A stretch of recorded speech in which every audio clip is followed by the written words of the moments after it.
দর্শক, দেশের বিভিন্ন স্থানে সভা সমাবেশ, মানববন্ধন সহ নানা ঘটনার আরও খবর জানাচ্ছেন আবরার মাহি।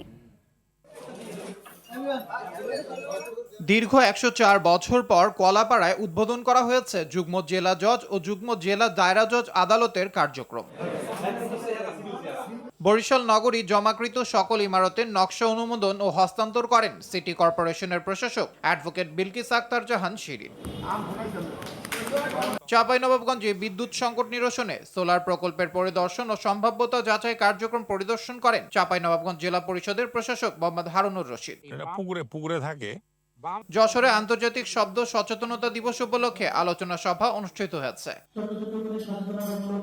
ঝিনাইদহের মহেশপুরে ৩ ফসলি জমি রক্ষায় কৃষকদের মানববন্ধন কর্মসূচি পালিত হয়েছে।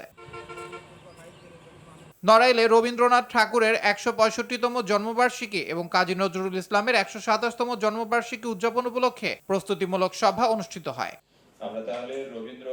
ব্রাহ্মণবাড়িয়ার আখাউড়া স্থলবন্দরে জব্দ করা প্রায় ৩ কোটি টাকা মূল্যের বিভিন্ন ভারতীয় পণ্য ধ্বংস করেছে কাস্টমস কর্তৃপক্ষ।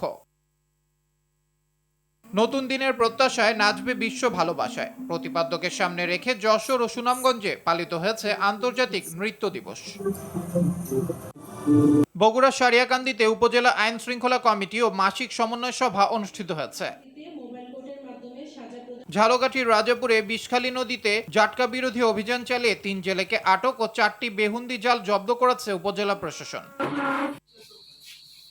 ৩ দিন বন্ধ থাকার পর বেনাপোল বন্দর দিয়ে শুরু হয়েছে আমদানি রপ্তানি বাণিজ্য ও যাত্রী পারাপার।